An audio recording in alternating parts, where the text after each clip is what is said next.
চড়াচর তৎপদর্শিত main তস্मै Shri গুরুবে নমঃ।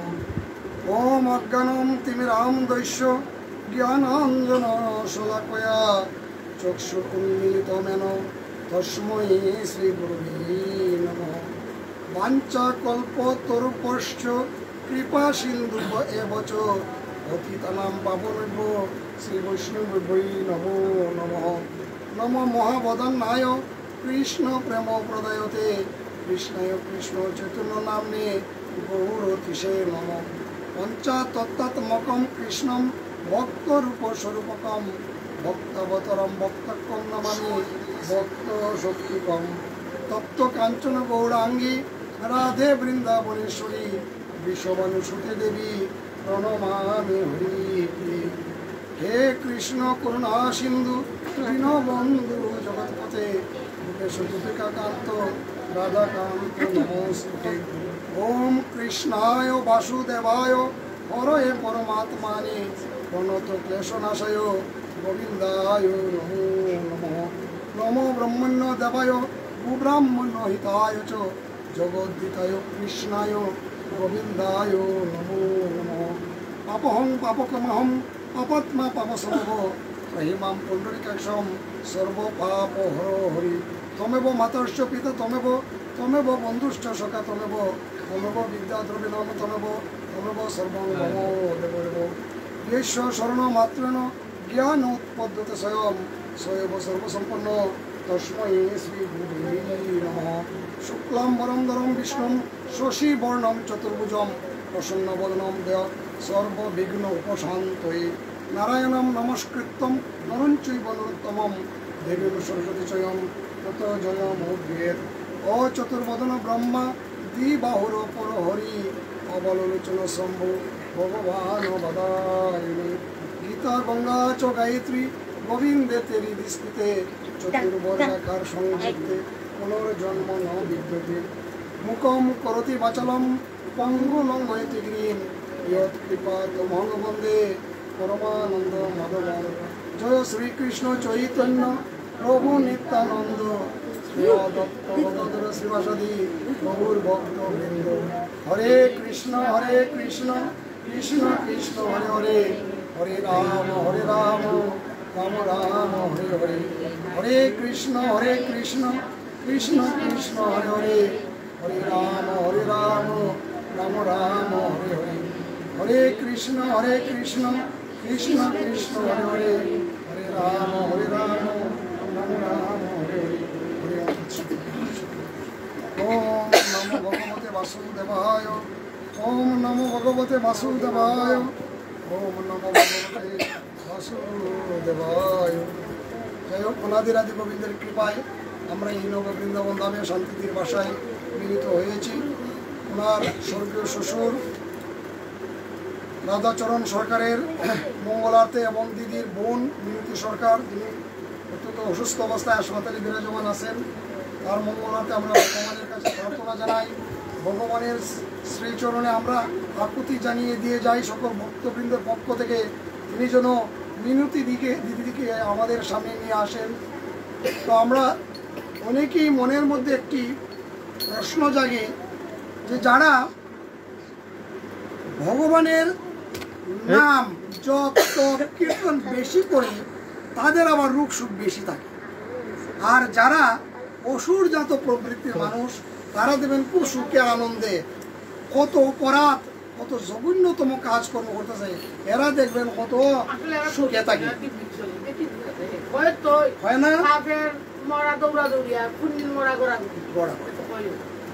শাস্ত্রে কিন্তু এটা সম্পূর্ণ সুন্দর ব্যাখ্যা দিয়েছেন। আমার যে দিদি অসুস্থ আজকে, দিদি কিন্তু অত্যন্ত পরম বৈষ্ণব ভক্ত, উনি আপনাদের সাথেরই একজন, ওনার চরণ কমলে আমার দণ্ডবোধ প্রণাম। তিনি আজকে অসুস্থ কেন?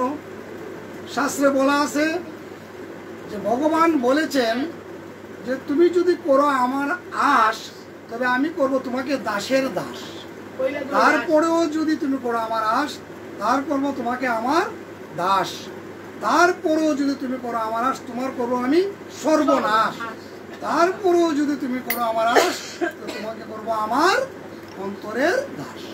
এই হলো শাস্ত্রের কথা। তো যারা ইহ জগতে রূপ বিধি ভগবানের নাম জপ তপ কীর্তন করেন, রূপ বিধিতে ভোগেন, এটা আমাদের শাস্ত্র প্রমাণ। প্রমাণ কিভাবে প্রমাণ? আমি নাম বলে দেই। আমাদের যবন হরিদাস, নামাচার্য হরিদাস, তিনি কিন্তু মৃত্যুর পূর্বকালীন 3 দিন কষ্ট করেছিলেন। কেন? উনি তো 3 লক্ষবার নাম জপ করতেন, কিন্তু মৃত্যুর 3 দিন আগে শয্যায় পড়ে এত কষ্ট করে তিনি মৃত্যুবরণ করেন কেন? কারণ এর কারণ একটাই হলো, তিনি আর এই জরা মৃত্যু ধামে আর আসবেন না, তিনি চলে যাবেন বৈকুণ্ঠতে। হরিদাসের পূর্ব পরিচয় কি আপনারা জানেন? তিনি ছিলেন পূর্বজন্মে ব্রহ্মা। এটা আরেক কাহিনী আছে। আমি যেহেতু ভাগবত স্টাডি করা শুরু করে দিয়েছি প্রায় শেষের পথে, তো এটা আরেক কাহিনী, এটা অনেক সময় যাবে। ব্রহ্মা থেকে উনি কেন যখন হরিদাস হলেন? ভগবান দাপরজি কৃষ্ণ তাকে অভিশাপ দিয়ে দাপরজিকে পাঠিয়েছিল। যাই হোক, সেদিকে আমি আর যাচ্ছি না, যদি সময় পাই যাব, তাহলে আমরা গীতাই থাকি। অর্জুন বিষাদ যুগ প্রথমে দেওয়া হলো। কেন অর্জুন বিষাদ যুগ হলো? এটা তো সাংখ্য যুগও হতে পারতো, কর্মযুগও তো হতে পারতো, বিজ্ঞান যুগও তো হতে পারতো, অক্ষর ব্রহ্মযুগও তো প্রথমে আনতে পারতেন ভগবান। বিষাদ যুগটা কেন আনলেন? কথায় বলে না, আগে তিতা আসি মিঠা। ভালো না কথাটা? শাস্ত্রের কথা নয়, এটা আমাদের ময়ূরবীরা বলে থাকেন। তদ্রূপ অর্জুনের মাধ্যমে আমরা সকলেই এখন অর্জুন, আমরা সকলেই এখন অর্জুন হয়ে ভগবানের এই কথাগুলো শুনব অর্জুনের মতো মনোভাব নিয়ে। আমরা অর্জুন যদি মনে মনে নিজেকে সাজাতে না পারি, তাহলে ভগবানের একটি কথা আমরা মনে রাখতে পারবো না, ধরে রাখতেও পারবো। কথাটা সত্য কিনা দিদি? এটাই সত্য। যখনই কোনো পাঠে যাবেন, ভাগবত পাঠে যাবেন, গীতা পাঠে যাবেন, নিজেকে মনে মনে প্রস্তুত করবেন যে আমি আজকে অর্জুন সেজে বসবো, আর যিনি পাঠ করবেন তিনি ভগবানের মুখনিসৃত বাণীগুলো শোনাবেন, আমি অর্জুনের মতো শ্রবণ করবো ভক্তি বলে। সেটাই হলো আমাদের মূল কামনা। আমি কিন্তু ভগবানের মুখনিসৃত বাণীটি মেসেঞ্জার হয়ে বলে যাচ্ছি। মেসেঞ্জার অর্থ কি জানেন? বার্তা বাহক। অর্থাৎ আমি বার্তা বাহক হিসাবে বলছি, এই জায়গায় বসে বার্তা বাহক হিসাবে বলছি। অর্জুন বিষাদ যুগে আমরা সকলেই জানি অর্জুন বিষাদ মানে তার আত্মীয় স্বজন পরিজনকে দেখে উনি যুদ্ধ করবেন না, সকলেই আত্মীয় স্বজন মায়ায় আক্রান্ত হয়ে আছেন উনি।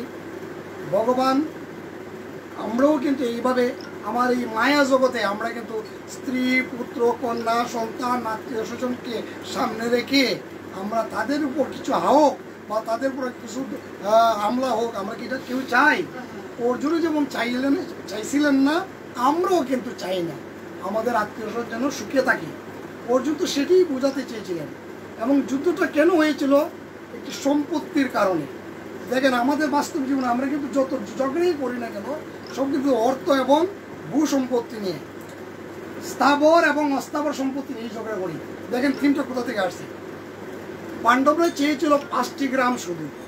যদি 5টি গ্রাম দুর্যোধন দিয়ে দিতেন, তাহলে কিন্তু এই কুরুক্ষেত্রের যুদ্ধ হতো না দিদি। কল্যাণিয়া মাতৃমণ্ডলী সকলেই জানেন সেটি, আমি আবার শুনিয়ে দিলাম আর কি। কারণ আমরা যেমন অন্ন গ্রহণ করি প্রতিদিন 3 বেলা, তদ্রূপ ভগবানের বাণী একই কথা যদি বারবার শুনি, অন্ন যেমন গ্রহণ করলে বিষাদ লাগে না, ভগবানের বাণীও বারবার শুনলে বিষাদ লাগার কথা নয়। যারা প্রকৃত ভক্ত তারা কিন্তু বারে বারে একই কথা বারবার শুনতে তারা ভালো লাগে, মধু। আচ্ছা, এখন দেখেন আমরা কোন জায়গায় পড়ে আসি। শাস্ত্রে বলা আছে যে দেবতারা ভোজন করেন একবার, মানুষ যারা তারা করেন 2 বার, যারা পশু প্রকৃতির মানুষ তারা আহার করে 3 বার, আর পশু পক্ষী কীট পতঙ্গ তারা আহার করে বারবার। এখন আমরা কোনটায় পড়ছি বলে? আমরা কোনটায় পড়ছি? আমাদের অসুস্থতা হবে না কেন? আমরা গ্যাস্ট্রিক রোগে ভুগবো না কেন? আমাদের আহার দিয়েছেন ভগবান 2 বেলা। 2 বেলার মধ্যে আমরা আহার করি 3 বেলা, পারলে আরো বেশি গ্রহণ করার চেষ্টা করি। তাহলে তো আমরা পশুর চেয়ে অধম না? শাস্ত্রে কিন্তু এটা বলা আছে, দেবতাকে যদি একবার আপনি প্রার্থনা করে দেবতাদের সেবা লাগান প্রতিদিন একবার, তাতেই ভগবান খুশি। মানুষের জন্য 2 বেলা দেওয়া হয়েছে, এটা আমার কথা না, কিন্তু আমি কিন্তু ওই বার্তা বাহক হিসেবে আপনাদেরকে জানিয়ে দিচ্ছি মাত্র। এখন এই সম্পত্তির কারণে ভগবান দেখলেন অর্জুন অত্যন্ত বিষাদগ্রস্ত হয়ে যুদ্ধ করবে না বলে উনি বাদ দিয়ে দিয়েছেন। অর্জুনকে কিভাবে তিনি সাহস জুগিয়েছেন 2য় অধ্যায় সাংখ্যযোগে, আমি একটি গানের লাইন দিয়ে শুরু করতে চাই। আপনারা শুনুন গানটা কোথেকে আসে এবং কোন শ্লোকটি কিতে আসছে এটা আপনারা শুনবেন। একটি লাইন গাইবেন, কথাগুলো বোঝার চেষ্টা করবেন।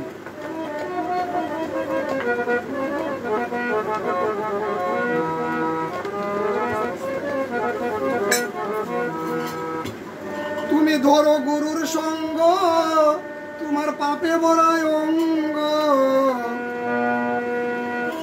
তুমি ধরো গুরুর সঙ্গ, পাপে ভরায় অঙ্গ। ভিতর বাহির তোমার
নিন্দা বই ইত্যাদি।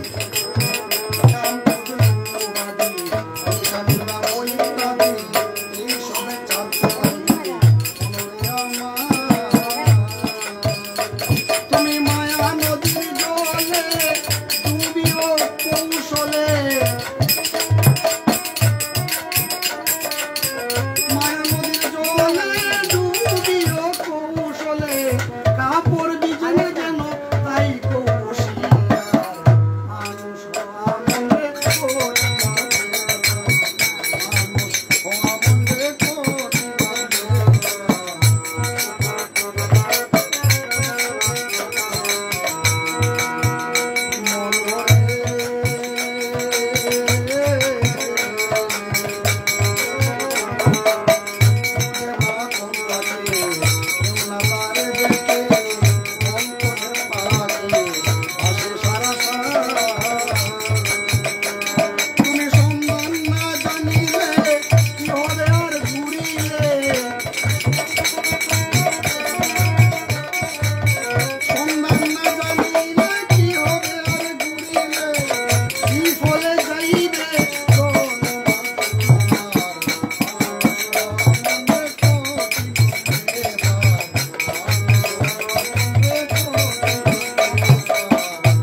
বাহির পরিষ্কার করো, তোমার আবর্জনা দূর করো, তুমি আমাকে গুরু মনে করো। এই কারণে তো নবম অধ্যায়ে বলেছেন, মন মনমত ভক্ত মহোদয়া যে মাম নমস্কার, আমাকে নমস্কার করো বলছেন না দিদি? নবম অধ্যায়ে গিয়ে বলছেন আবার অষ্টাদশ অধ্যায়ের 65 নম্বর শ্লোকে এই কথাটা আবার বলছেন। তাহলে এই কথাটা কেন বললেন, কোন জায়গায় বললেন? সাংখ্যযুগের, আপনি সাংখ্যযুগের 2য় অধ্যায়ে ভগবান এই কথাটা বলেছেন। দেখেন কি সুন্দরভাবে তাকে সাহস জুগিয়েছেন। ভগবান সাহস জুগিয়েছেন কিভাবে? তুমি যুদ্ধ করবে না বলে স্থির করেছ, দেখো তোমাকে আমি কিভাবে সাহস দিচ্ছি। দেখো এইভাবে কতগুলো ভগবান বলছেন। ক্লৈবাম মাস্ম গম পার্থ নয়ত তৈ উপপদ্যতে শুদ্রম হৃদয়ম দুর্বল্যম ত্যক্তা উত্তিষ্ঠ পরন্তব। বলছেন হে অর্জুন, হে পরন্তব, হে পার্থ, তুমি এই ক্লিবত্ব ভাব তোমার মধ্যে আসলো কিভাবে? তোমার উভয়ত্ব ভাব, একবার যুদ্ধ করবে মনস্থ করেছো, আবার যুদ্ধ করবে না বলে তুমি মনস্থ করছো। এই যে উভয়ত্ব ভাব তুমি সৃষ্টি করে তোমার মনের মধ্যে, তোমার এইভাবে হবে না। তোমার এই হৃদয়ের ওই দুর্বলতা, ক্ষুদ্র দুর্বলতা ত্যাগ করে তুমি উঠে দাঁড়িয়ে তুমি অস্ত্র পরিধান করো এবং অস্ত্র ধরে অধর্মের বিরুদ্ধে যুদ্ধ করো। অধর্ম কারা? যাদের ভিতরে চেতন বস্তু নেই, তারাই হলো অধার্মিক। এখন চেতন বস্তুটা আসছে কোত্থেকে? গীতায় বলা আছে, প্রকৃতিতে আমরা দুটি রূপ পাই, একটি হলো পরা আর একটি হলো অপরা। ভগবান বলেছেন যে আমার এই জগতে দুটি রূপ আছে, একটি হলো পরা, একটা হলো অপরা, একটা হলো চেতন, একটা হলো অচেতন। পরা এবং অপরা যখন সংযুক্ত হয় তখনই বস্তুর চেতনা জাগে। যেমন এটার চেতনা নেই, কিন্তু আমার চেতনা আছে। পশু পক্ষী কীট পতঙ্গ এমনকি উদ্ভিদেরও চেতনা আছে। চেতনা আছে, হয়তো তারা কথা বলতে পারে না। যখন চেতন বস্তুটা ভিতরে আসবে তখনই আমার ভিতরে আধ্যাত্মিক ভাব চলে আসবে। আর আধ্যাত্মিক ভাবটাই হলো মানুষের চেতনার বস্তু। এই চেতনার বস্তুটা যদি আপনি নিজে লালন করতে পারেন, ধারণ করতে পারেন, তাহলে আপনার মায়া জগৎ আপনি থেকেও ওই যে কাপড় যেন ভিজে না তাই কো হুঁশিয়ার। আপনি মায়া নদীতেই থাকবেন, কিন্তু আপনি মায়াতে জড়াতে পারবেন না। আপনি তা থেকে নিজেকে একটু সুন্দর করে আড়াল করে নেবেন। এটা প্রমাণ। রামকৃষ্ণ মিশনের গেটের উপরে চেয়ে দেখবেন, রামকৃষ্ণ পরমহংসদেবের যে রামকৃষ্ণ মিশন, সেখানে গেটের উপরে দেখবেন একটি হংস বা মিথুনের ছবি আছে। না, হংস মিথুন, হংসের ছবি আছে। হংস যেমন দুধ থেকে সারটা তুলে নিয়ে যায়, জলটা ছেড়ে দেয়, সেইভাবে আমরা এই মায়ার জগতে থেকে ভগবানের নাম সব সময় স্মরণে রাখবো, কিন্তু মায়ার জলে ডুব দেব, কিন্তু মায়ায় আমরা আঁকড়ে ধরে নিজেকে জড়াবো না। সেটাই হলো আপনার জ্ঞানী ভক্তদের পরম লক্ষণ। পরম লক্ষণ কিন্তু সেই জায়গায়। আমরা একটু ভাগবতে যাই, যেহেতু ওম কৃষ্ণায় বাসুদেবায় হরয়ে পরমাত্মানে প্রণত ক্লেশনাশয় গোবিন্দায় নমো নমো বলেছি, তাহলে ভাগবত নিয়ে একটু আলোচনা করি। গীতার মধ্যে কি দিদি বলি, আপনাদের অনুমতি বলে বলতে চাই। একবার যদি এটা গল্প, কিন্তু সত্যি ঘটনা এবং এটা শাস্ত্রের কথা, ভাগবতের কথা। একবার একজন মানুষ যমরাজাকে প্রশ্ন করেছিলেন। এখন বলতে পারেন যে মানুষ কি যমের কাছে যেতে পারে কিনা, মানুষ কি যাইতে পারে কিনা? হ্যাঁ, সেই যে মানুষ যাইতে পারে সেই মানুষ নয়, তিনি হলেন ব্রহ্মার মানুষ পুত্র ভৃগুমুনি। ভৃগুমুনি জানেন আপনারা সকলেই, যিনি ভগবানের বুকে পদচিহ্ন এঁকে দিয়েছিলেন। আমি এই জায়গায় আসবো একটু পরে। ভৃগুমুনি ছিলেন ব্রহ্মার মানুষ পুত্র। তিনি যমরাজকে প্রশ্ন করেছিলেন মানব জাতির কল্যাণার্থে। বলেছিলেন যে যমরাজ, আমি তোমাকে 3টি প্রশ্ন করব, যদি তুমি 3টি প্রশ্নের উত্তর দিতে পারো তাহলে তুমি যেখানে বসে আছো সেখানেই থাকবে। আর এই 3টি প্রশ্ন হলো কলিযুগের মানব কল্যাণের জন্য আমি তোমাকে করছি। তুমি তো মানুষের ভালো মন্দ বিচার করো, ন্যায় অন্যায় বিচার করে যাকে যেখানে পাঠানোর সেখানে তুমি ব্যবস্থা করে দাও। তুমি তো ন্যায় বিচারক। তাহলে আমার এই 3টি প্রশ্নের উত্তর তোমাকে দিতে হবে। আর যদি দিতে না পারো তোমাকে আমি অভিশাপ দেব, যে অভিশাপের ফলে তুমি মৃত্যু লোকে গিয়ে মানুষের কাতারে গিয়ে তুমি মানুষের জন্মগ্রহণ করে মানুষের দুঃখ কষ্ট তোমাকে বুঝতে হবে। জন্মাস্ত বয়ে অস্থি যে সর্বনাশ, মৃত্যু লোকে গিয়ে যদি আমাকে মানুষের গর্ভে জন্মগ্রহণ করতে হয়, মানুষ হতে হয়, তাই এর চেয়ে তো আর বড় কষ্ট নেই। আমরা এই যে জগতে আসছি, আমরা কেউ কি সুখে আছি মা? আমরা কেউ কিন্তু সুখী নেই। বুকে হাত দিয়ে আমরা কেউ বলতে পারবো না যে আমি সুখী। আমরা কেউই নই। কোনো না কোনো কারণে আমরা আমাদের মনের মধ্যে একটা ক্লেদ বা দুঃখ আছে না? সত্য কথা, এটাই ধ্রুব সত্য। কিন্তু এই দুঃখ থেকে বাঁচার একমাত্র পরিত্রাণ হলো ভগবানের নাম স্মরণ করা।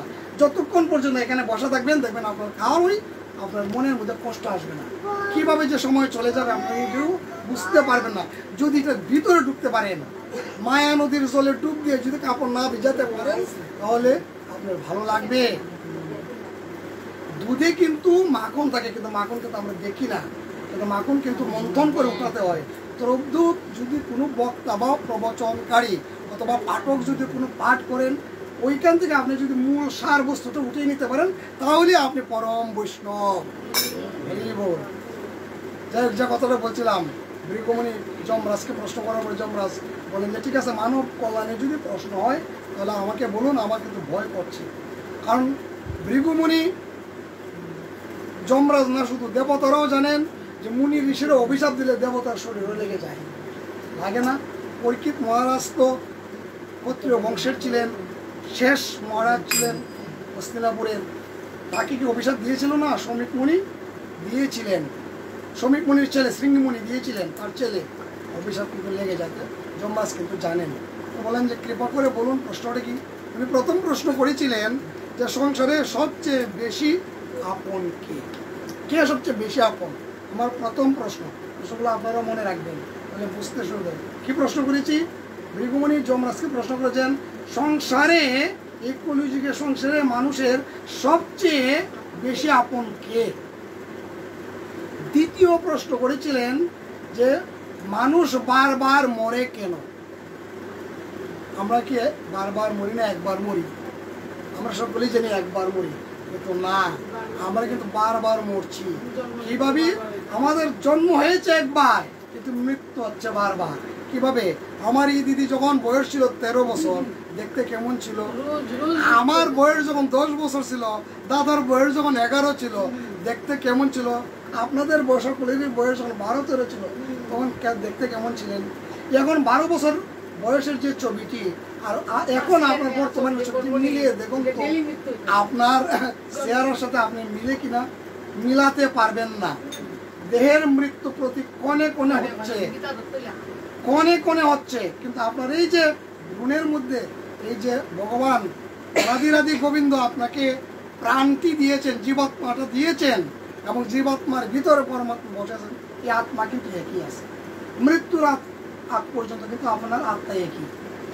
আপনি 1 বছর বয়সে যে আত্মা পেয়েছিলেন, অর্থাৎ মাতৃগর্ভে যে আত্মাটা পেয়েছিলেন, এই আত্মা কিন্তু মৃত্যুর আগ পর্যন্ত একই থাকবে, রূপ একই, কিন্তু আপনার দেহের কিন্তু পরিবর্তন ঘটতেছে, প্রতিনিয়ত ঘটতেছে।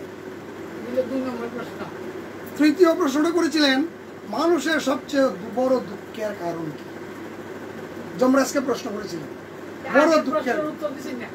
আমি উত্তরে আসবো পরে। প্রশ্ন 3টা আপনাকে বলে রাখলাম, আপনারা মনে রাখবেন। প্রথম প্রশ্ন কি? সবচেয়ে আপন কে? দ্বিতীয় প্রশ্ন বারবার মরে কেন মানুষ? কলিযুগের মানুষ বারবার মরে কেন?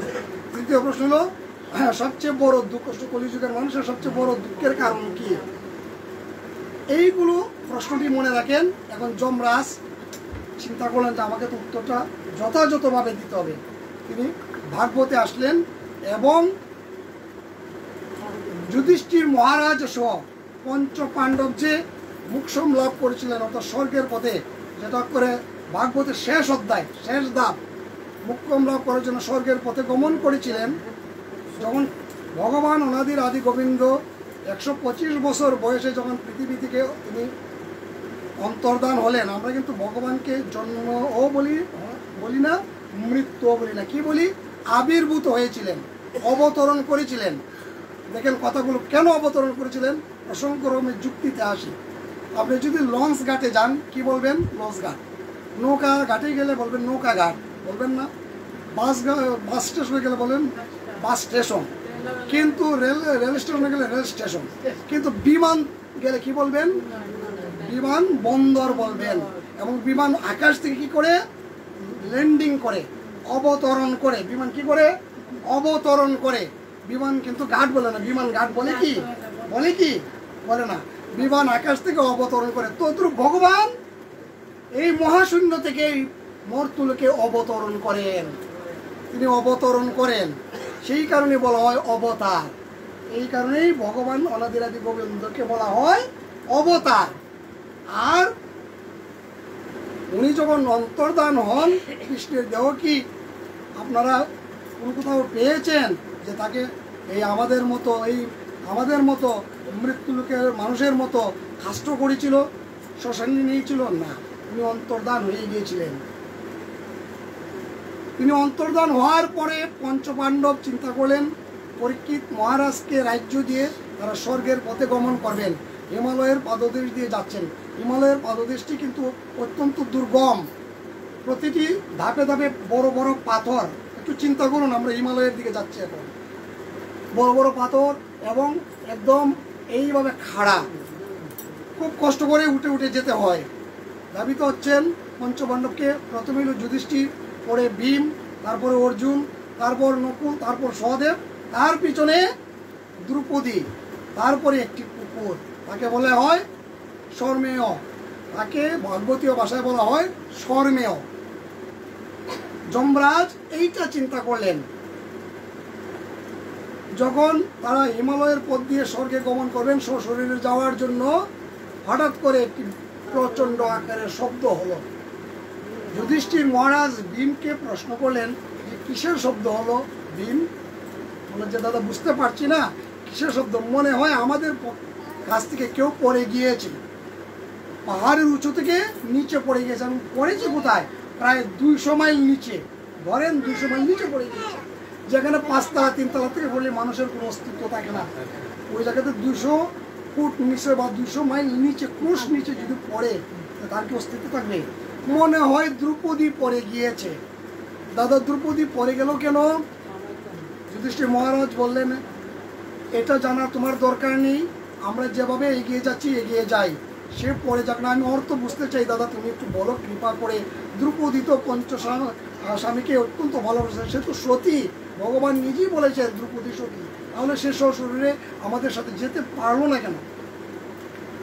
তখন ভীমকে বললেন যুধিষ্ঠির মহারাজ, হে ভীম, দ্রৌপদী ঠিকই সতী, কিন্তু আমাদের সকলকে সে সমান নজরে দেখেনি। সে মনে মনে অর্জুনকে বেশি ভালোবাসত। তার ভিতরে অর্জুনকে নিয়ে একটি অহংকার বোধ ছিল, যে অহংকার বোধের কারণে সে সশরীরে স্বর্গে যেতে পারেনি। হিন্দিতে বলে অভিমান, বাংলায় বলে অহংকার। আমরা সুরদাসের একটি এই হিন্দি ভজনও আমরা শুনেছি না দিদি? আমি ভজনের একটি লাইন গাচ্ছি, আমরা এই কথাগুলোতে আসবো। একটি লাইন গাচ্ছি।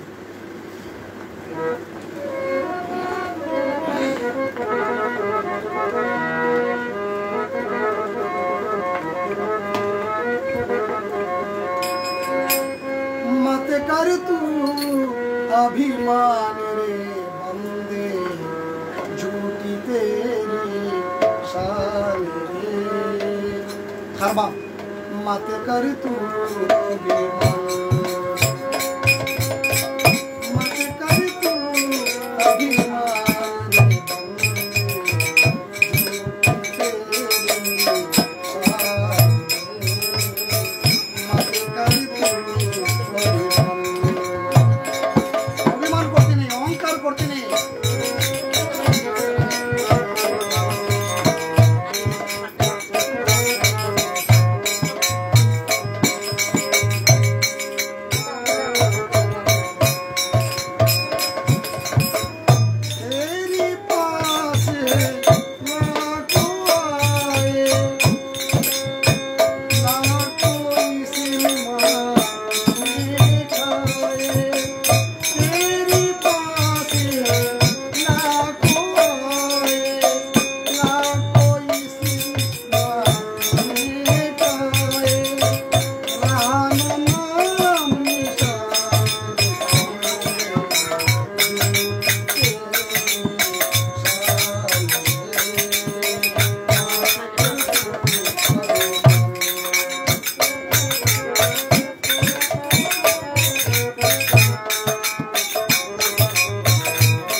ভক্তকে বলা হয়েছে বান্দে।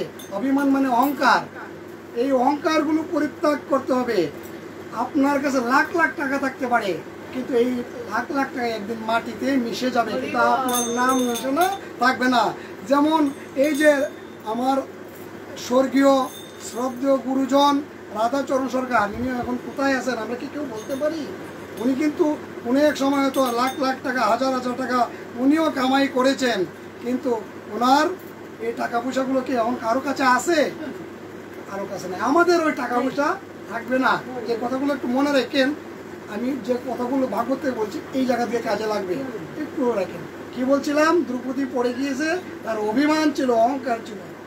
কিছুক্ষণ পর কি করলেন? আরেকটি শব্দ শুনতে পেলেন যুধিষ্ঠির মহারাজ।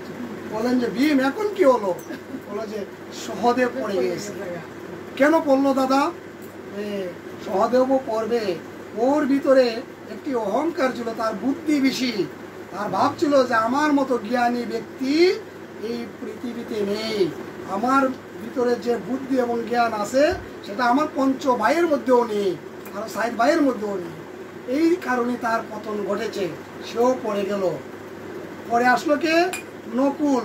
কিছুক্ষণ পর হাঁটতে হাঁটতে নকুলও পড়ে গেল। বললেন যুধিষ্ঠির মহারাজ যে কে পড়লো ভাই?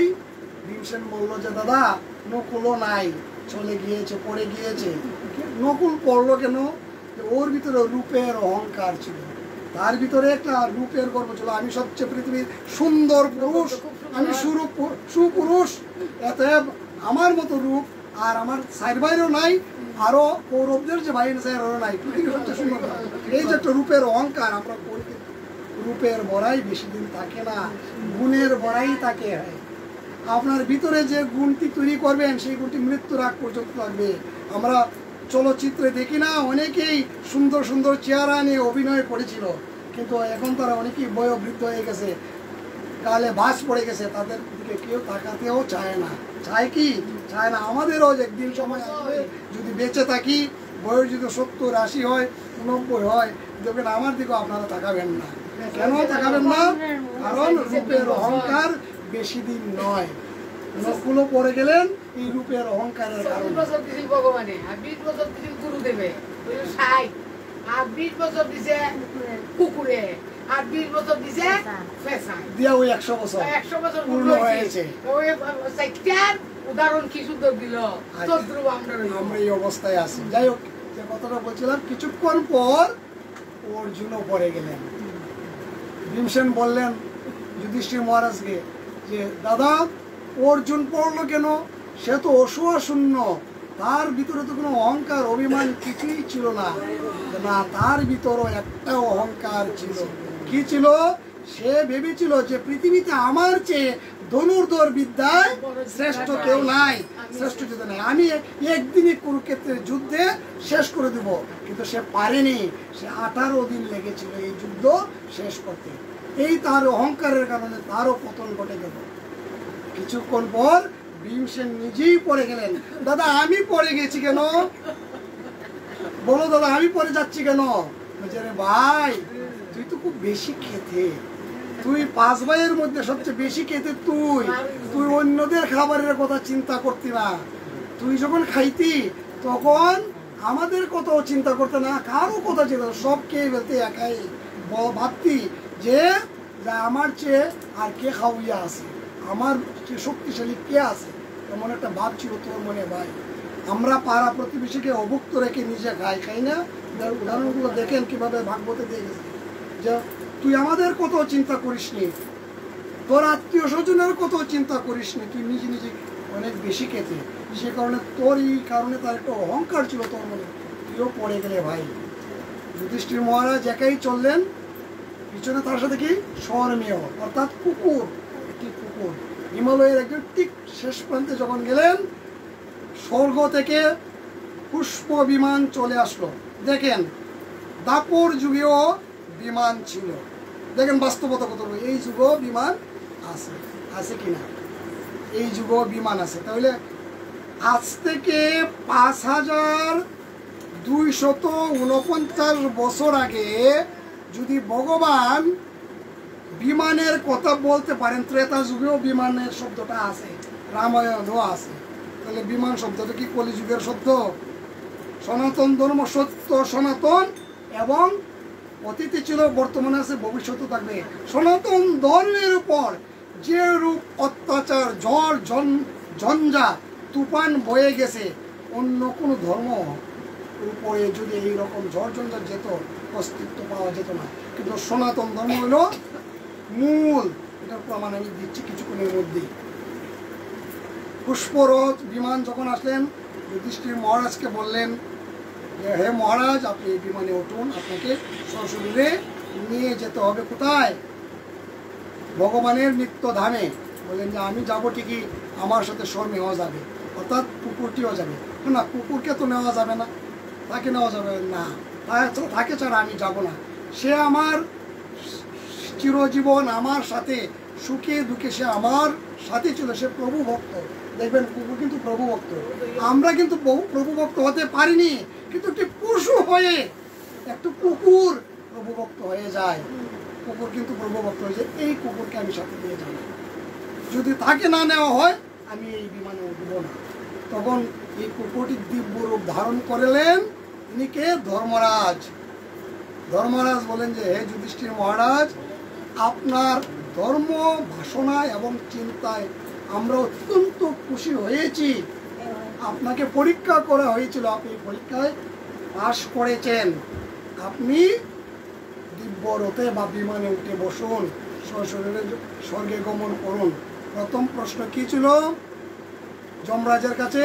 ভৃগুমুনির সবচেয়ে বেশি আপনকে ধর্ম, সবচেয়ে বেশি আপনকে ধর্ম।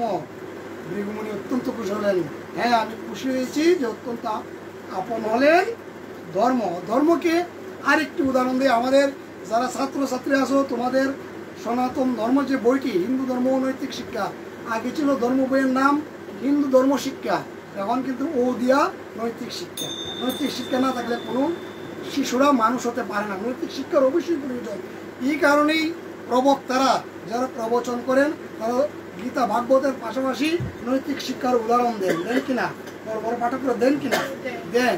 নারদ মুনিও কৃষ্ণ দ্বৈপায়ন বেদব্যাসকে বলেছিল যে তুমি উদাহরণ দিয়ে বুঝিয়ে দিও তোমার পটভূমিকায় ভাগবতে, যে কোনো পাঠক যদি ভগবানের গুণ কীর্তন গায়, তাহলে উদাহরণ টেনে কথা বলতে পারবে, নৈতিক শিক্ষামূলক কথা বলতে পারবে।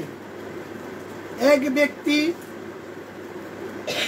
একজন রাজা তার রাজ্যে ঘোষণা দিয়েছিল যে আমার রাজ্যে যদি কেউ বাজারে কোনো জিনিস অবিকৃত থেকে যায়, তাহলে ওইটা আমার এখানে নিয়ে আসবে, আমি কিনে রাখবো। কেন রাখবো? একদিন একজন ফল বিক্রেতা ফল বিক্রি করে কিছু ফল রয়ে গিয়েছিল, কিন্তু ওই ফল, যে ফল বিক্রি করেছিল, এই ফলের যে টাকা পেয়েছিল, ওই টাকাতে তার সংসার চলবে না। তিনি রাজ দরবারের পাশ দিয়ে কেঁদে কেঁদে যাচ্ছিলেন। রাজা তার মন্ত্রীকে বললেন যে ওই লোকটি কাঁদছে কেন আমার রাজ্যের মধ্যে? তাকে কি জিজ্ঞেস করতো কেন সে কাঁদছে? বলল যে মহারাজ, ওই ব্যক্তি আপনার বাজারে এসে ফল বিক্রি করেছিল, কিছু ফল তার রয়ে গেছে, এই ফলটি এনে রেখে দাও। রাজা বললেন তাকে কিছু টাকা দিয়ে দাও রাজকোষাগার থেকে, আর ঘোষণা করে দাও আমার বাজারে যারা যে জিনিস আনবে যেটা অবিকৃত থেকে যাবে, সেটি যেন আমার রাজকোষে এনে দিয়ে যায় এবং রাজকোষ থেকে টাকা নিয়ে যায়।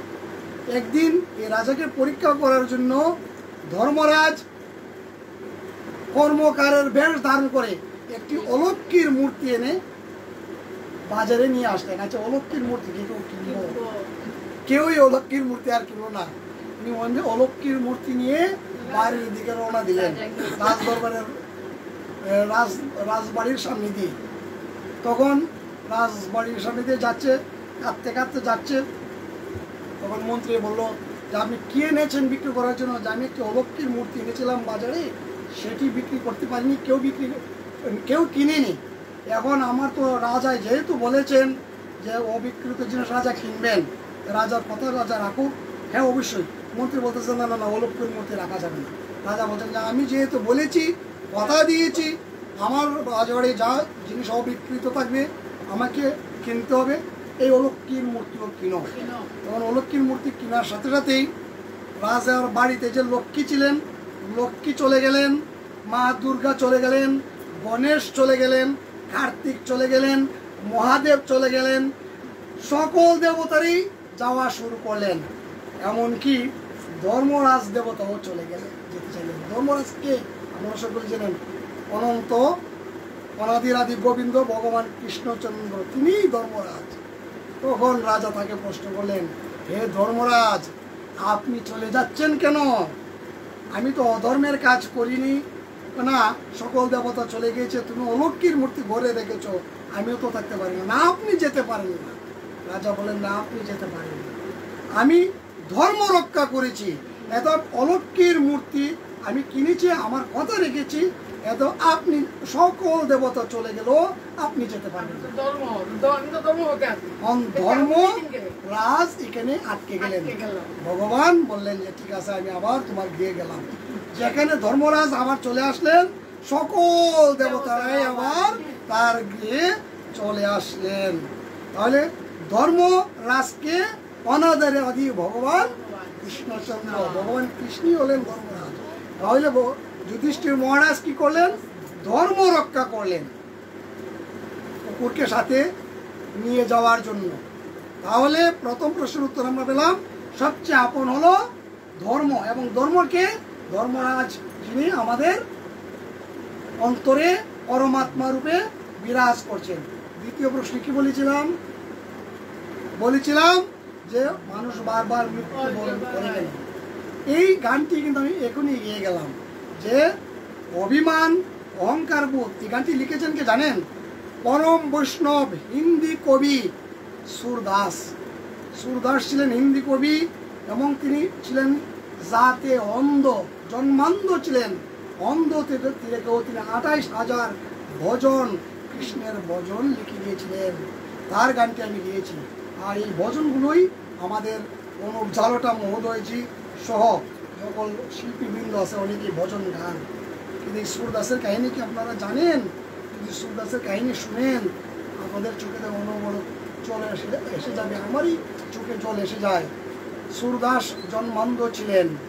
কথাগুলো একটু মনোযোগ দিয়ে শুনবেন, ভালো লাগবে। মানুষ বারবার মৃত্যুবরণ করে কেন? অহংকারের জন্য বারবার মৃত্যুবরণ করে। বীরভূমনি তাতেও খুশি হলেন। তৃতীয় প্রশ্নের উত্তর দিচ্ছি আমি একটু পরে। তৃতীয় প্রশ্নটি ছিল, মানুষের মৃত্যুকে দুঃখের কারণ কি? অত্যন্ত সুন্দর একটি উত্তর এটি। যদি বুঝতে পারেন দেখবেন কালকে থেকে আপনার দুঃখও চলে যাবে। সুরদাস ছিলেন জন্মান্ধ, কিন্তু তিনি ছিলেন ভগবানের পরম ভক্ত। তিনি একদিন মনস্থ করলেন পুরীতে এসে জগন্নাথকে দর্শন করবেন। অন্ধ মানুষকে কি কেউ নিতে চায় নাকি? আপনার সাথে যদি কোনো বৃন্দাবন কোনো অন্ধ মানুষ আপনি নেবেন? মানে আর না না, তোমার নিয়ে আমি যাবো, তোমার টাইমে নিবো কেন? আমারই নিবে কি, আর আপনাকে আমি নিব। তখন অন্ধ ব্যক্তি যারা এই পুরীতে জগন্নাথের বাড়িতে যাচ্ছে রাস্তা দিয়ে, উনি রাস্তার মধ্যে দাঁড়িয়ে দাঁড়িয়ে, বৃদ্ধ বয়স, অশীতিকর বৃদ্ধ, 80 বছর বয়স তার, বলতেছে যে আমার বাবারা তোমরা কি কেউ নিয়ে যাবে? তখন একজন ভক্ত রাজি হলেন। আসেন আসেন, সামনে আসেন। রাধে রাধে। একজন ভক্ত রাজি হলেন, বললেন যে বাবা তোমাকে আমি নিয়ে যাব, তবে আমি 1 মাইল বা 2 মাইল নেওয়ার পর তুমি এখানে বসে থাকবে, পরবর্তী যারা জগন্নাথের পুরীতে যাবে তাদের সাথে তুমি আবার কিছুক্ষণ যাবে, এইভাবে তুমি যেতে থাকবে, তোমাকে আমি একসাথে এত দূর নিতে পারবো না। আচ্ছা বাবা, তাতে আমি খুশি। সুরদাস ভগবানের পরম ভক্ত, গোবিন্দের পরম ভক্ত, জগন্নাথ পুরী দর্শন করবেন উনি। এইভাবে 3 দল যখন গেলেন পাহাড়ের ভিতর দিয়ে, গুজরাট থেকে, পাহাড়, ওনার জন্ম কিন্তু গুজরাটের ভিতর দিয়ে, পাহাড়ের ভিতর দিয়ে যখন তিনি আসলেন জগন্নাথের পুরীতে, পাহাড়ের ভিতরে এসে তিনি তো অন্ধ, অন্যান্য ব্যক্তিরা তাকে ছেড়ে দিলেন। আর এই অন্ধ ব্যক্তিকে নিয়ে আমরা আরো বিপদ পড়বো নাকি? ছেড়ে দিলেন। এক ব্যক্তি তাকে প্রশ্ন করলো যে সুরদাস আপনি তো অন্ধ, জগন্নাথের পুরীতে আপনি কি করবেন? জগন্নাথকে কি আপনি দেখতে পারবেন? তখন তিনি উত্তর দিলেন কেঁদে কেঁদে, আমি তো জগন্নাথকে দেখতে পাবো না, জগন্নাথ তো আমাকে দেখতে পাবে, আমাকে তো জগন্নাথ দেখতে পাবে, আমি অন্ধ, আমি না হয়তো জগন্নাথকে দেখতে পাবো না। তাকে এই গুহার মধ্যে রেখে দিলেন সারা রাত্র গুহার মধ্যে থেকে তিনি কান্নাকাটি করলেন, হে জগন্নাথ, তুমি আমাকে দর্শন দাও, আমি তোমাকে দেখতে চাই প্রভু। কিছুক্ষণ পরেই একটি বালকের মতো একটি শিশু এসে বলল, হে সুরদাস, তুমি চোখ মেলে তাকাও। বলবো যে আমার কাছে তো দিন এবং রাত সমান, এবং আমার তো চোখ অন্ধ, আমি দেখবো বলে। তুমি কে? তুমি চোখ মেলে তাকিয়ে দেখো না বাবা, তুমি তাকিয়ে দেখো, তুমি আমার পরম ভক্ত, তুমি আমাকে দেখতে চেয়েছো, তুমি দেখো। সুরদাস যখন চোখ মেললেন, চেয়ে দেখে শঙ্খ চক্র গদা পদ্ম তার সামনে দাঁড়ানো। রাধে রাধে, যাও সুরদাস, তোমাকে আমি অন্ধত্ব থেকে মোচন করে দিলাম, তুমি এখন থেকে সবকিছু দেখতে পাবে। সুরদাস কেঁদে কেঁদে বলল, হে প্রভু, আমি যে রূপ এই নয়ন দিয়ে তোমাকে দেখেছি শঙ্খ চক্র গদা পদ্মধারী, আমি আর এই রূপ ছাড়া পৃথিবীর আর কোনো রূপ আমি দেখতে চাই না। তুমি আমাকে যেমন অন্ধ ছিলাম, সেই অন্ধই তুমি আমাকে করে দাও, আমি যেন এই রূপখানা দেখতে দেখতে আমি যেন আমার মৃত্যুময় সংসার থেকে চলে যেতে পারি। প্রভু, আমি তোমার এই রূপকেই বদনে, এই নয়নে হেরিলাম, আর অন্য কোনো রূপ আমি আর দেখতে চাই না। সেই সুরদাস 28,000 ভগবানের গান লিখে গিয়েছেন, হিন্দিতে লিখেছেন, আমরা হয়তো বুঝি না। এই কথাগুলো বলে গিয়েছেন সুরদাস। যাই হোক, আমি আরেকটি কথা সুরদাসের বলবো, পরে বলবো। আমি এদিকে চলে যাবেন? আচ্ছা, যাই হোক, ভক্তবৃন্দ থাকুন। যাই হোক, তৃতীয় প্রশ্নটি কি ছিল? মর্ত্য লোকে সবচেয়ে বড় দুঃখের কারণ কি? যমরাজ একদিনে পৃথিবীতে আসলে এসে ঘুরতে থাকলেন। আসেন আসেন, কিন্তু বাইরে থেকে কেউ আসেন। আজকে আমরা গ্যাস্ট্রিকের ওষুধ আজকে দূর করে দেবো গীতা থেকে জানিয়ে দিয়ে, এটা দিয়ে শেষ করবো গীতার প্রবচন, ইতি টানবো। আমরা সকলেই এই কলিয়ত জীবে ভেজাল খাদ্য খেতে খেতে আমরা কিন্তু অসুস্থ হয়ে পড়েছি। যে কথা বলছিলাম, যমরাজ, এই কথাগুলো আরো ভালো লাগবে, মনোযোগ দিয়ে শুনুন, মনোযোগ দিয়ে শুনুন, ভালো লাগবে। যমরাজ যখন দেখলেন যে তৃতীয় প্রশ্নের উত্তর দিতে হবে, তখন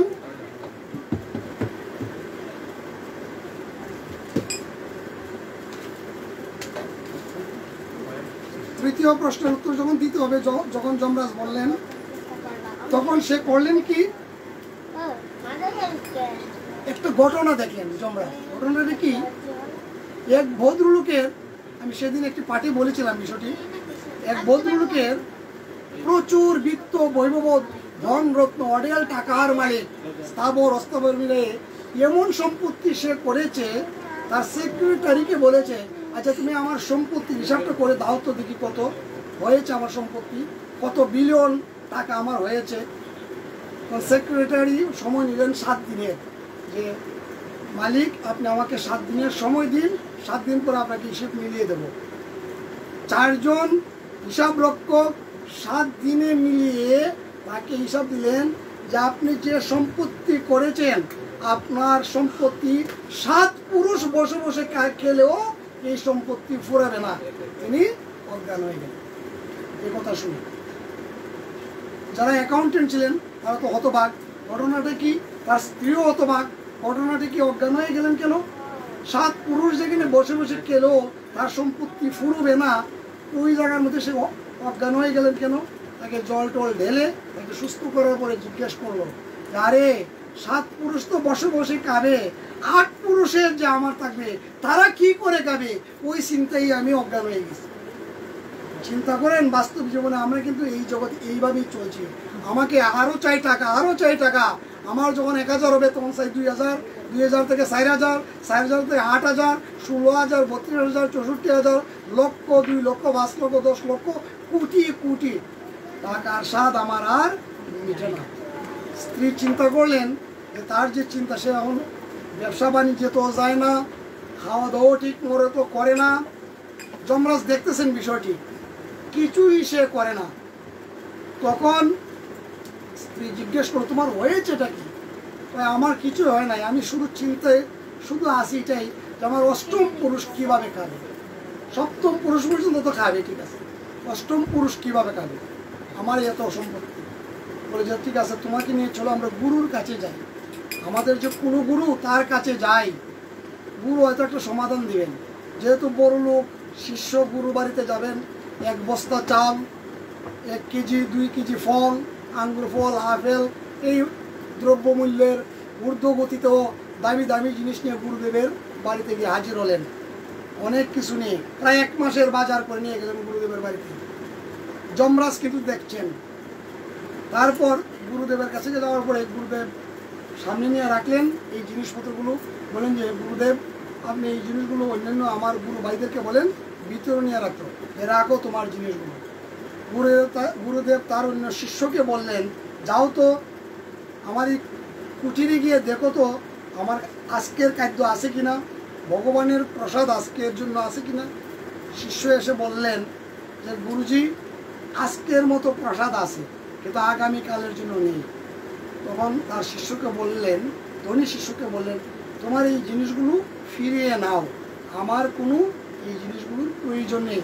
যদি আজকে না থাকতো তাহলে বললাম যে দিয়ে যাও, যেহেতু আজকের জন্য আমার প্রসাদ তৈরি করে রেখেছেন ভগবান, অনাদিরাদি ভগবান কৃষ্ণচন্দ্র, তাহলে আমার কালকের চিন্তা আমাকে করতে হবে না। কালকে কি হবে তা ভগবান জানেন, আমি জানি না, আমি কালকে নাও তো থাকতে পারি। যদি কালকের জন্য রাখতে হয় ভগবান আমাকে আগামীকালকে যা দিবেন, যা মিলাবেন তাই আমি অন্নভোগ দিয়ে প্রসাদ গ্রহণ করবো, এতে তুমি সব কিছু নিয়ে যাও। স্ত্রী বললেন তাকে যে তুমি যে আসছিলে গুরুদেবের কাছে তোমার দুঃখের কথাটা বলো না। তো সে বললো যে আর গুরুদেবকে বলতে হবে না, সব জিনিসপত্র উঠিয়ে চলে যায়, আমি উত্তর পেয়ে গেছি। বুঝলাম না তুমি কি উত্তর পেলে? যেখানে গুরুদেব বলছেন যে আজকের জন্য খাবার আছে, আগামী করলো ভগবান কি খাওয়াবেন এই চিন্তা আমার আজকে করার দরকার নেই।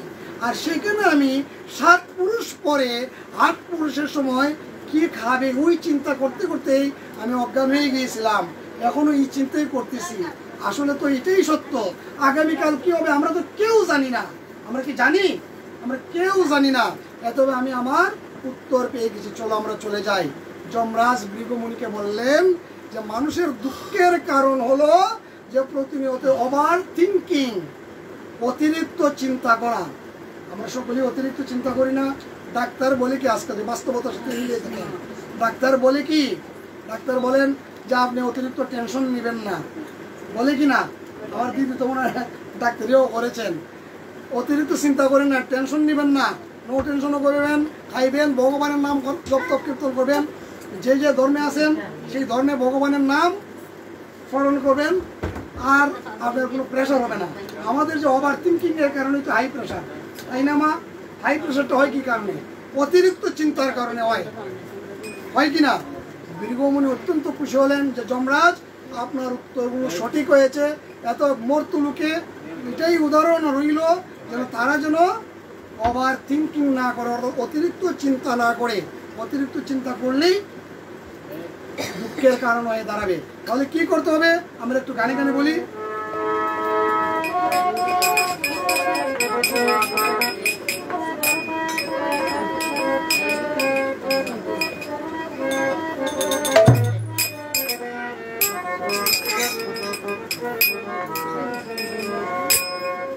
এই পাখি আর সেই পাখি ছিল মাখামাখি,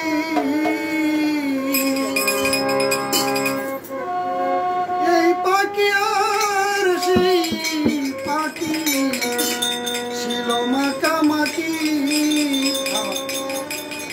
মনে বলে আপনারাই ছিলেন বৃন্দাবনের রে, কৃষ্ণ বলা পাখি আমার হরি বলা পাখি। কৃষ্ণ নাম লইতে লইতে, কৃষ্ণ নাম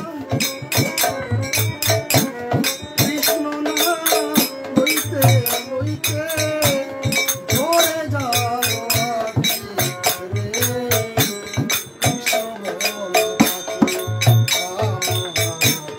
আমি বলা পাখি কৃষ্ণ নাম লইতে লইতে ধরে যাও কৃষ্ণ বলা পাখি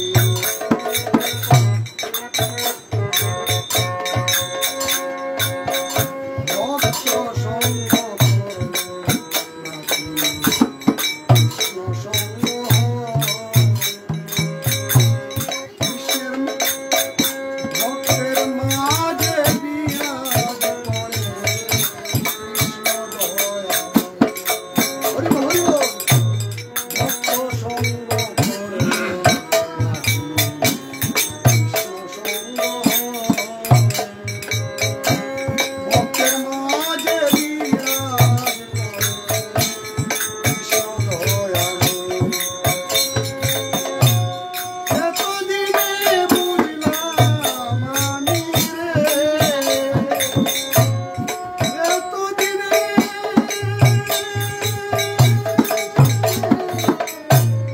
এতদিনে বুঝলাম আমি রে, সাধু সঙ্গ ছাড়া দিবে, সাধু সঙ্গ ছাড়া দিবে, নাই কোনো কৃষ্ণ বলা পাখি বলা পাখি কৃষ্ণ নাম লইতে লইতে কৃষ্ণ নাম লইতে লইতে ধরে গেল পাখি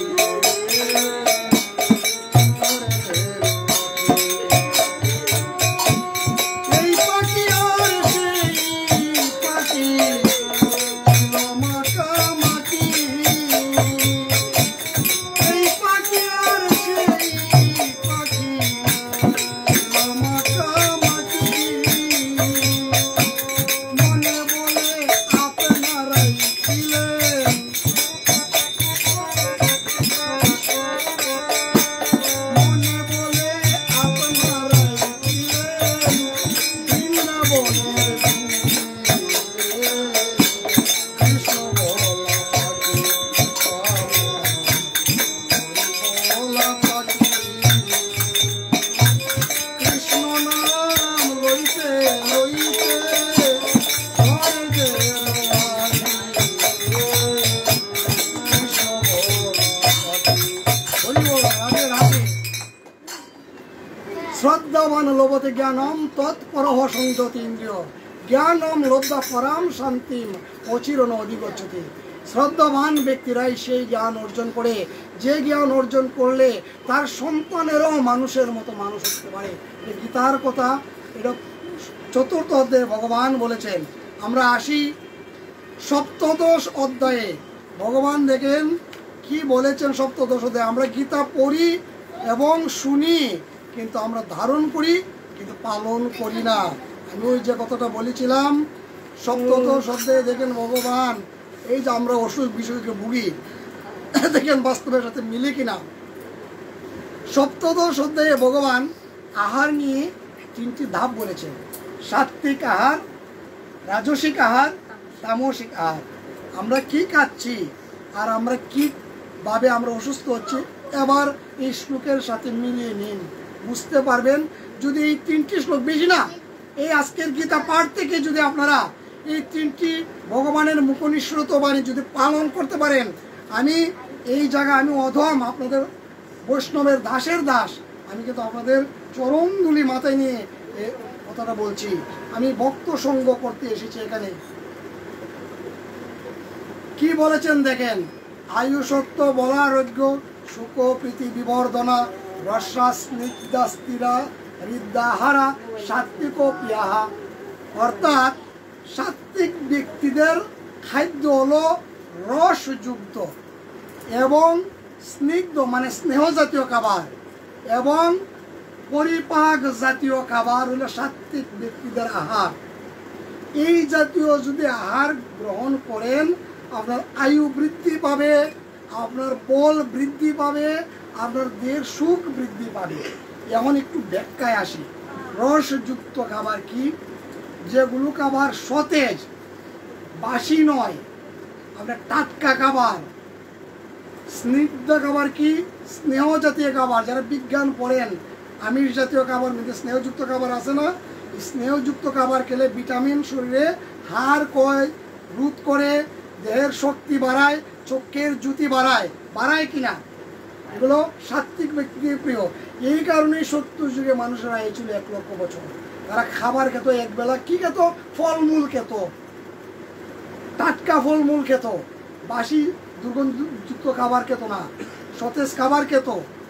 এটা হলো সাত্ত্বিক ব্যক্তিদের প্রিয় খাবার। দেখুন আমরা কেউ সাত্ত্বিক আহার গ্রহণ করি কিনা? করি না। কিভাবে করি না? প্রমাণ দ্বিতীয় শ্লোক, এর পরের শ্লোক, এর পরের শ্লোকে বুঝতে পারবেন। তৃতীয় শ্লোক কি বলছেন? রাজসিক খাবার সম্পর্কে ভগবান বলছেন অর্জুনকে, কটু অম্ল লবণ অত্যুষ্ণ তীক্ষ্ণ রুক্ষ্ণ বিদাহীন আহারা রাজসিক ইষ্টা দুঃখ সুখ ময়া প্রদাহা। এর অর্থ কি? কটু মানে অতি তিতা, অম্ল অতি টক, লবণ জাতীয় মানে লবণ জাতীয় খাবার, অত্যুষ্ণ অতি তীব্র মানে ঝাল জাতীয় খাবার, শুষ্ক জাতীয় খাবার। ওই যে বার্গার খায় না মানুষে, ওই জাতীয় খাবার। একটু উদাহরণ দিলাম মাত্র। এই জাতীয় খাবার অতি জাল, অতি তেল, এবারে আপনার লবণ টবণ দিয়ে যদি খুব ভাজা বুড়ো ভালো করে রান্নাবান্না করেন, দেখবেন খুব স্বাদ লাগে না? খুব স্বাদের, খুব টেস্ট হয়। কিন্তু এইটাই হলো আপনার গ্যাস্ট্রিকের মূল কারণ। ডাক্তাররা বলে কিনা দিদি? বলে কিনা আপনারা? আমারও যারা মাতৃমণ্ডলী আছেন, আমার মাতৃসমূহ যারা আছেন, তারা বলেন যে ভাজা বুড়া জাতীয় খাবার ডাক্তার নিষেধ করেছেন কিনা। ভারতের বিখ্যাত ডাক্তার দেবী সেটি নাম শুনেছেন, তিনি একটি বই লিখেছেন, বলেছেন যে তেল ছাড়াও রান্না করা যায়। আমার সহধর্মিনীকে বলেছিলাম যে তেল ছাড়াও রান্না করা যায়, উনি আসেন, বলেন যে তেল ছাড়া আবার রান্না কি? বলছেন যেখানে তেল লাগে এখানে আপনি জল ঢেলে দেন, ভাজা হয়ে যাবে। এটা আমার কথা নয়, বিখ্যাত পৃথিবী বিখ্যাত ডাক্তার দেবী সেটি, তিনি বলেছেন সে কথা। যেখানে তেলের প্রয়োজন সেখানে জল ঢালে তরকারিকে ইয়ে করেন, এবারে ভাজা করে ফেলেন, যেটা ভাজবেন ভেজে ফেলেন, পোড়া লাগবে না, তাহলে এটা সাত্ত্বিক আহার হয়ে যাবে। আপনার তেল তো মারাত্মক ক্ষতিকর, যেটা আমাদের খাদ্য নালীতে গিয়ে চর্বি জমার পরে খাদ্য নালীকে শুরু করে দেয়, তারপর হার্টে রিং বসাতে হয়, শ্বাস প্রশ্বাস নেওয়া যায় না। কারণ রিং বসাতে গেলে কতটা লক্ষ লক্ষ টাকা লাগে, গরিবের তো বাঁচার উপায় নাই, এটা তো আপনারা নিজেরাই বুঝেন। তাহলে রাজসিক খাবারগুলো আমাদের দুঃখ এবং সুখময় খেতে তালিকা সয়ুকার কয়েকার সুখ কিন্তু শোনা সুখময় প্রদাহ, অর্থাৎ আমাদেরকে দুঃখ দেয় এই খাবারগুলো আমাদের পরিত্যাগ করতে হবে। আমরা কি পারবো ভাজা বুড়া তেল দিয়ে না ভেজে জল দিয়ে ভেজে খেতে? যদি পারি আগামীকালকে থেকে আমরা গ্যাস্ট্রিক থাকবে না। আমি কথা দিচ্ছি, গীতার শ্লোক থেকে কথাটা উদ্ধৃত করে বলছি, ভগবান সেটি দাপুরজিকে বলে দিয়েছেন। এরপরে দেখেন তৃতীয় শ্লোক, যারা তামসিক ব্যক্তিদের প্রিয়, আমরা সকলেই আমিও বাদ নাই, আমরা সকলে তামসিক খাবারের মধ্যে বেশি আকৃষ্ট। কিভাবে দেখেন? দেখছেন, জাত ইয়ামাম গত রসম পুতি পর্যশিতম চ ইয়ৎ উচ্ছিষ্টম অপি চামিদ্যম ভোজনম তামস প্রিয়ম। এর অর্থলি জাত জামম, যে খাবারগুলো বাসি হয়ে গেছে, জাত জামম গত রসম, গত হয়ে গেছে 2 দিন 3 দিন, মানে বাসি খাবার কোনগুলো আমি বুঝাচ্ছি, বুঝবেন এখনই। পুঁতি মানে দুর্গন্ধযুক্ত, পর্যসিত অনেক কাল আগের খাবার, চয়ে উচ্ছিষ্টম অন্যের, উচ্ছিষ্ট তো বুঝেন, অন্যের ভোজন করা খাবার, এটাকে বলা উচ্ছিষ্ট। চামেদ্যম ভোজনম তামস প্রিয়ম, আমাদের এই প্রিয় খাবার। যেমন বলেন বাসি খাবার, আমাদের ঘরে ফ্রিজ আছে, আপনার ঘরে তো মনে ফ্রিজ আছে, একটা আছে না? এই ফ্রিজটাই হলো আমাদের সর্বনাশের মূল খাবার। যখন বলবেন এই যুগ হলো আধুনিক যুগ, একটা রেফ্রিজারেটর যদি না রাখি তাহলে আমার আধুনিকতার ছোঁয়া, আমার স্ট্যান্ডার্ড, আমার স্ট্যাটাস বাড়ে না। এই ফ্রিজটাই হলো আমাদের গ্যাস্ট্রিকের মূল কারণ। ফ্রিজের মধ্যে আমরা রান্না করি কি সব সবজি ঢুকিয়ে ফেলি। যারা নিরামিষ বুঝি নয়, যারা আমিষ বুঝি, আমরা আমিষের যত খাবার রান্না ঢুকিয়ে রাখি না, 3 দিন 4 দিন 5 দিন চলে যায়, এই খাবারগুলো আমরা আবার বের করে খাই। এইগুলোই ভগবান নিষেধ করেছেন, এগুলো তামসিক ব্যক্তিদের প্রিয় খাবার। এগুলো খাবারই কিন্তু আপনার গ্যাস্ট্রিকের মূল কারণ। তাহলে আমরা যদি আগের দিনের মানুষ, আজ থেকে দেখেন, বেশি দিন আগের কথা নয়, আজ থেকে 50 বছর 70 বছর, দাদা আপনি যখন ছোট ছিলেন কারো বাড়ি থেকে রেফ্রিজারেটর ছিল কি? আমি দেখছি নাই। আমার যেটা, আমার বড় যেটা চিনেন আপনি, আপনারা সকলেই চিনেন, আমি আপনাদেরই সন্তান, হয়তো কেউ চিনেন, কেউ হয়তো এখন পরিচিত হলে চিনবেন, বাতিলপুরের যতীন্দ্র বণিক, আমার আপন জেঠো মশাই, আমার বাবার আপন বড় ভাই, চিনেন সকলেই। ওনাদের কিন্তু গ্যাস্ট্রিক ছিল না, 90-95 বছর বাইচা গেছেন ওনারা। আমার মেজু জেঠার গ্যাস্ট্রিক ছিল না। এরপরে এর আগের যারা ছিলেন, আমাদের দাদা, তার দাদা, তাদের এই সময় গ্যাস্ট্রিকের ওষুধই ছিল না। তারা কি বাঁচেন নাই? 90 বছর, 80 বছর, 70 বছর, 100 বছর বাঁচেন নাই? কিছুদিন আগের উদাহরণ দিই, এই যে শিবাত্মানন্দ মহারাজ এসেছিলেন, তাদের বয়স কত? 127 বছর। উনি কি খান? একদম জল দিয়ে সিদ্ধ করে সবজি খান, দুধও তিনি বর্জন করে দিয়েছেন, দুধও খান না, মাখন জাতীয় খাবার খান না। উনি 127 বছরের তরতাজা যুবক তিনি। তাহলে দেখেন খাদ্য আমাদেরকে কোন জায়গায় নিয়ে গেছে। এই ফ্রিজ হলো আমাদের সবচেয়ে, যারা ফ্রিজ কোম্পানির লোক, তারা যদি এটা দেখে তাহলে আমার বিরুদ্ধে মামলাও করতে পারে যে ওই লোক আমাদের ফ্রিজ কিনা বন্ধ করে দেওয়ার করতেছে। এই ফ্রিজের কারণে বাসি খাবার আমরা খাই, আমরা হলাম তামসিক খাবার যুক্ত মানুষ হয়ে গেছি। তামসিক খাবার যুক্ত মানুষ হয়ে যাওয়ার কারণে প্রতিদিন আমাদের গ্যাসের ট্যাবলেট একটা খেতে হয়, নাহলে 2টা খেতে হয়। কথাটা সত্য না মিথ্যা? তাহলে এই আজকের এই দিদিমণির বাড়িতে বসে নববৃন্দাবন ধামে যদি আমরা এই 3টি জিনিস, ভগবানের সপ্তত অধ্যায়ের 3টি শ্লোক যদি আমরা মনে রাখতে পারি, আয়ু সত্য বলার্ঘ্য সুখপ্রীতি বিবর্ধনা রসা স্নিগ্ধা স্থির হৃদ্যাহার সাত্বিক প্রিয়া কটু অম্ল লবণ অত্যুষ্ণ তীক্ষ্ণ রুক্ষ বিদায়ীন আহার রাজস্ব দুঃখ সুখময় প্রদাহ জাত ইয়ামম গত সম্পত্তি পর্যসিতম চৈয়ত উচ্ছিষ্টম অপি চামেদম ভোজনম তামস প্রিয়ম। এই 3টি খাবারের মধ্যে যদি সাত্বিক খাবার আমরা গ্রহণ করতে পারি, সাত্বিক খাবারটি যদি আমরা গ্রহণ করতে পারি, আমি কথা দিচ্ছি, ভগবানের কথা বৃথা নয়, আপনারা সকলের কারো গ্যাস্ট্রিকের রোগ থাকবে না। গ্যাসের কারণে কিন্তু আপনার প্রেশার হয়, ব্যথা হয়, এরপরে আরও অনেক কিছু, স্ট্রোক পর্যন্ত করে, এই যে হার্ট অ্যাটাক করে, ব্রেন স্ট্রোক বলেন, যাই বলেন, কিন্তু গ্যাসের একটা লক্ষণ, গ্যাস থাকলে এই প্রবলেমটা হয়। তাহলে আমরা গীতা পড়ি, গীতা বুঝি, গীতা ধারণও করি, গীতা মানি। দাদা, এই যে পঞ্চপাণ্ডবের মধ্যে বৈদ্য কেউ কি ছিল? পঞ্চপাণ্ডব বাইজেব তারা ছিল, তাদের মধ্যে বৈদ্য কেউ ছিল? শর্মীয় ছিল, সাথে ওই যে মুখ্যম লাভের সময় যে গেছিল বৌদ্ধ, দুজনের মধ্যে একজন ছিল। এই যে জ্ঞানী ছিল, যে ব্যক্তি, আর অহংকার ছিল।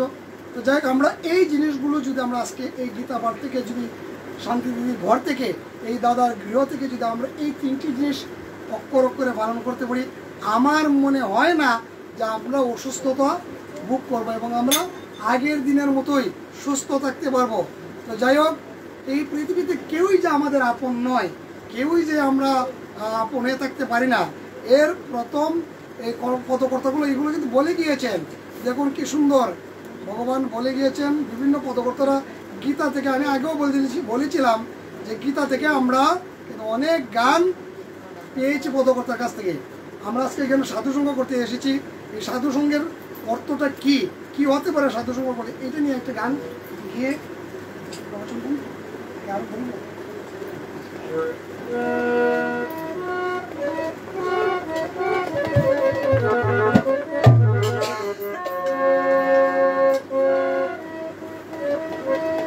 সাধু সঙ্গ হলে পরে আমরা এখন সকলেই পরম বৈষ্ণব হিসাবে এখানে বসেছি।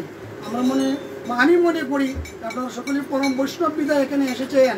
আর যারা বৈষ্ণব নয়, অসুর, তারাই দেখবেন আর শুনলে ভালো লাগে না, দূর চলে যাবে।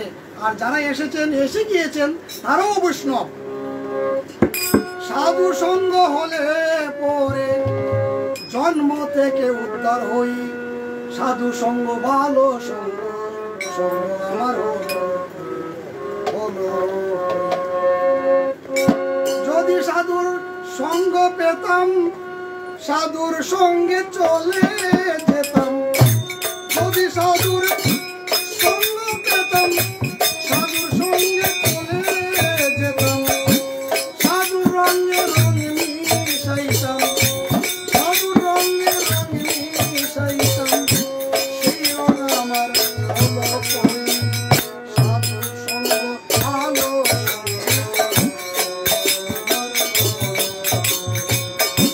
সাধু সঙ্গ ভালো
ভগবানের গান দিয়ে শুরু করেছিলাম। ভগবান অর্জুনকে দ্বিতীয় অধ্যায় উৎসাহমূলক গান দিয়ে বুঝিয়েছিলেন যে তুমি অধর্মের বিরুদ্ধে নিজে উঠে দাঁড়িয়ে ধর্মকে স্থাপন করো। তখন অর্জুন গীতাকে কিন্তু তিনটে ভাগ করা হয়েছে, ভক্তি যুগ, কর্মসূত্র যুগ এবং মুখ্যম যুগ। এখন আমরা অর্জুন কিভাবে ভগবানকে স্তুতি করে ভগবানের শ্রীপাদ মধ্যে গিয়েছিলেন এবং আমরা এই অর্জুনের মতো হয়ে কিভাবে ভগবানকে ডাকতে চাই সেটি দ্বাদশ অধ্যায়ে ভক্তি যুগে ভগবান অর্জুনকে বলেছেন। অর্জুনের যখন আমি একটু সংক্ষিপ্ত আগে আসছি, অর্জুনকে একাদশ অধ্যায় পর্যন্ত অর্থাৎ 11 অধ্যায় পর্যন্ত অর্জুনকে শুধু ভগবান জ্ঞান দিয়ে গিয়েছিলেন, বুঝিয়েছিলেন যে আমি ভগবান, আমি অনন্ত বিশ্ব ব্রহ্মাণ্ডের মালিক, আমি ছাড়া এই পৃথিবীর কোনো কিছুই নড়ে না চড়ে না, আমি যেভাবে তোমাকে বলি তুমি সেভাবে কাজ করো। যখন বিশ্বরূপ দেখালেন তখন অর্জুনের বিশ্বাস হলো যে না, ভগবান ঠিকই তিনি আমার সখা হলেও আমার বন্ধু হলো। তিনি অর্জুন ক্ষমা চেয়েছিলেন, তখন বলেছিলেন হে সখে, আমি তোমাকে ভগবান না জেনে সখা বলেছি, বন্ধু বলেছি, কত তোমাকে লাত্তি গুঁতো দিয়েছি, এগুলো সকলে আপনারা মাঠে জানছেন, শুনে অতীতে জেনে এসেছেন, সেই দিকে নাই গেলাম। তখন অর্জুনে মিনতি স্বরে বলেছিলেন ভগবানকে, কি বলেছিলেন একটু মামা?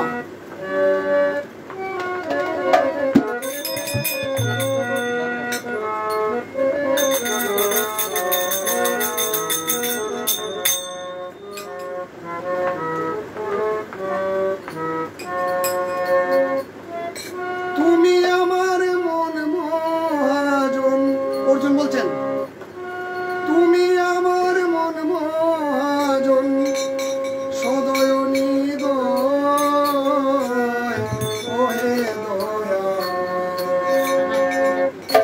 আমি তোমার পোষা পাখি ওহে দয়া, তুমি আমার মন মহাজন, তুমি আমার মন মহাজন, সদয় নিদয় ওহে দয়া, আমি তোমার পাখি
আমার সাথে যদি তুমি নিত্য যুক্ত থাকতে চাও তাহলে তুমি নিত্য আমার কথা স্মরণ করবে।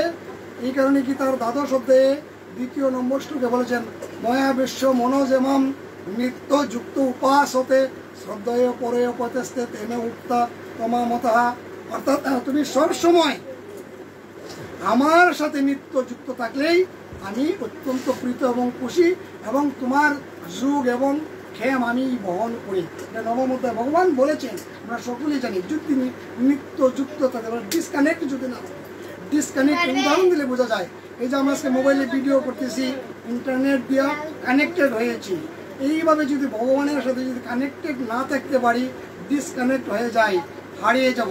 যেভাবে আমার পরমারাধ্য গুরুজন রাধাচরণ সরকার হারিয়ে গিয়েছেন, পদকর্তার কি বলেছেন?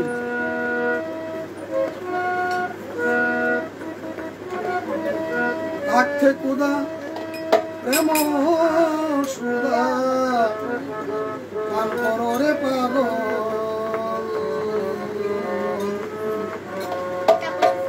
থাকতে কুদা প্রেম সুদা পান কররে পাগল,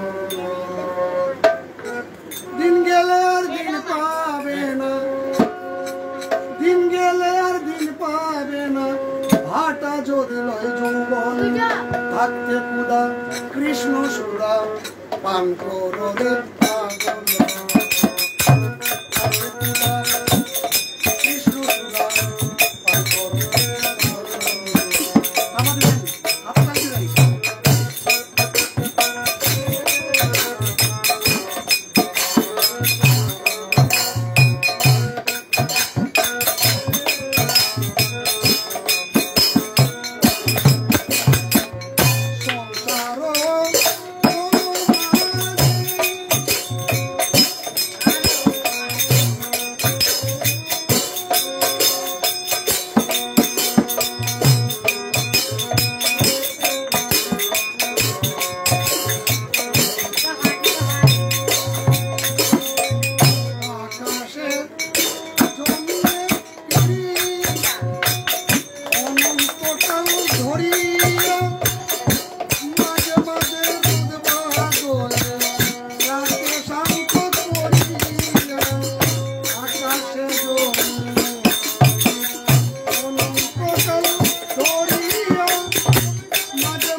তখনই খেতে হবে, বৃদ্ধ বয়সে ক্ষুধা থাকে না, যৌবনে ক্ষুধা লাগলে খাবার বেশি খাওয়া যায়।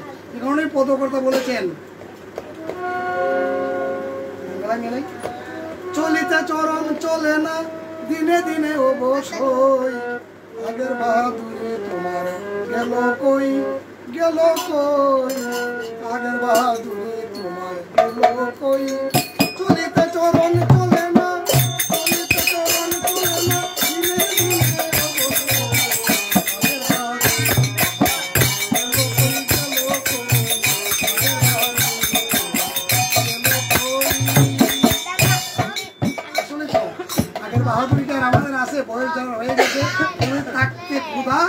কৃষ্ণ সুধা পান করতে হবে।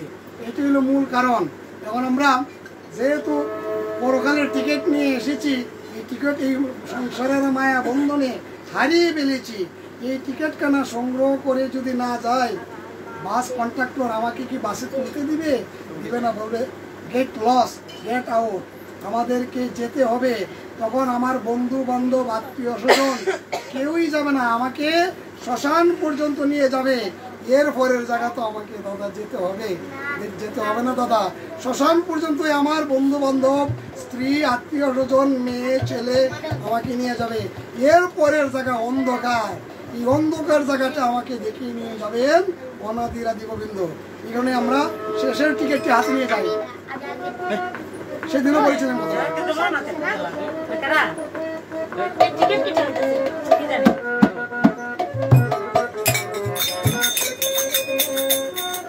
রিটার্ন টিকেট হাতে লইয়া আইসাছি এই দুনিয়ায়, রিটার্ন টিকেট হাতে লইয়া আইসাছি এই দুনিয়ায়,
তাই হইলে